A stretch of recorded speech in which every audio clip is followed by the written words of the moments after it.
চিন্ময়কে বাদ দিয়ে কোন রাষ্ট্রযন্ত্র বিনির্মাণের প্রচেষ্টা আপনারা কখনো করবেন না।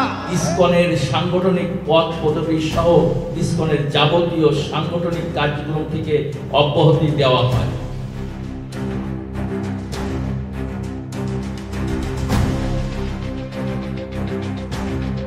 বাংলাদেশের ইসকনের নেতারা বলছেন চিন্ময়কে বহিষ্কার করা হয়েছে।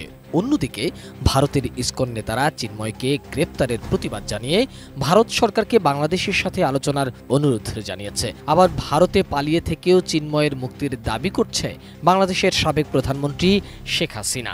এই পরিস্থিতিতে প্রশ্ন উঠছে, চিন্ময় দাসের পেছনের শক্তি আসলে কারা? চিন্ময় কৃষ্ণ দাসকে সাংগঠনিক শৃঙ্খলা ভঙ্গের দায়ে ইসকনের সাংগঠনিক পদ পদবি সহ ইসকনের যাবতীয় সাংগঠনিক কার্যক্রম থেকে অব্যাহতি দেওয়া হয় এবং উল্লেখ করা হয় যে তারা সংগঠিত কার্যক্রম ইসকনের কার্যক্রম নয়।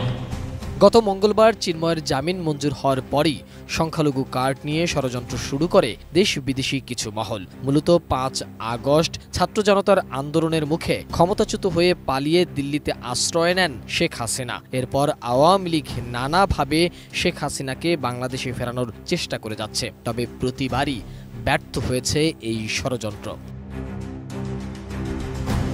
অভিযোগ আছে, শেখ হাসিনা ভারত পালানোর পর একের পর এক ষড়যন্ত্রের কার্ড ছুড়ে অন্তর্বর্তী সরকারকে বিপদে ফেলার চেষ্টা করেছেন আওয়ামী লীগের নেতাকর্মীরা। সম্প্রতি সেই ধারাবাহিকতায় দেশে সাম্প্রদায়িক দাঙ্গা বাঁধানোর জন্য ইসকনকে ট্রাম্প কার্ড হিসাবে ব্যবহার করা হয়েছে। এর আগে অন্তর্বর্তী সরকারের শপথের পরপরই দেশের বিভিন্ন অঞ্চলে হামলা, অগ্নিসংযোগ ও হত্যার অভিযোগ রয়েছে তাদের বিরুদ্ধে। আবার মানবতাবিরোধী অপরাধে অভিযুক্ত সাবেক প্রধানমন্ত্রী শেখ হাসিনা চিন্ময় দাসের মুক্তি চেয়েছেন বলে বিবৃতি প্রকাশ করা হয় আওয়ামী লীগের ভেরিফাইড ফেসবুক পেজে। শেখ হাসিনার নির্দেশে আওয়ামী লীগ চিন্ময়কে দিয়ে দেশে অরাজকতা সৃষ্টির ষড়যন্ত্র করছে বলেও অভিযোগ করছেন রাজনীতিবিদরা।